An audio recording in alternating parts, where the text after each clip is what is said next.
पिछले 9 वर्ष के अंदर संभव अभियान के तहत, जिसके बारे में मंत्री जी अभी यहां चर्चा कर रही थी, उसमें हम लोगों ने 1,70,00,000 से अधिक बच्चों को स्वास्थ्य स्क्रीनिंग के साथ जोड़ा।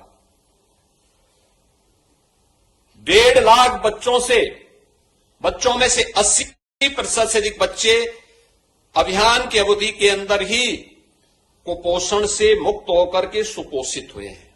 आप सोचो कितना बड़ा काम हुआ। 1.5 लाख बच्चे जो कुपोषित थे वे सुपोषित हुए हैं।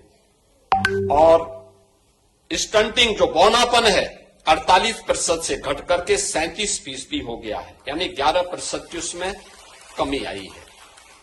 लेकिन ये डाटा मोबाइल फोन के माध्यम से अपलोड समय पे होगा तो नेशनल जो रैंकिंग होगी उसमें उत्तर प्रदेश की ग्रोथ होगी, उत्तर प्रदेश भी उसमें बढ़ोतरी लेता हुआ दिखाई देगा। फेस रिकॉग्निशन सिस्टम में 1,56,00,000 लाभार्थी प्रतिमाह अनुपूरक पोषाहार उन्हें वितरण कराया जा रहा है और एसपी बेस्ड अनुपूरक पोषाहार देने वाला देश का पहला राज्य उत्तर प्रदेश है। 35 लाख बच्चों को प्रतिदिन प्रोटीन कैलोरी युक्त हॉट कुक मील उपलब्ध कराया, यानी गर्म भोजन, पौष्टिक भोजन उन्हें उपलब्ध करवाने का काम भी आज प्रदेश के अंदर 35 लाख बच्चों के लिए उपलब्ध करवाने का कार्य भी सफलतापूर्वक आगे बढ़ा है। और अगर आज को देखना है, जो एक कार्य जो आप उपलब्धि की बात कर रहे थे, जिनके बारे में मैंने भी और हमारे दोनों मंत्रियों ने भी अभी बात कही है, क्या ये 17 के पहले संभव था? नहीं, क्योंकि 17 के पहले तो जो एक पोषाहार था ना, इसका वितरण कौन करता था? उत्तर भारत का जो सबसे बड़ा शराब माफिया था, उसको सरकार ने पैसा लेकर के ठेका दे रखा था और वही तय करता था,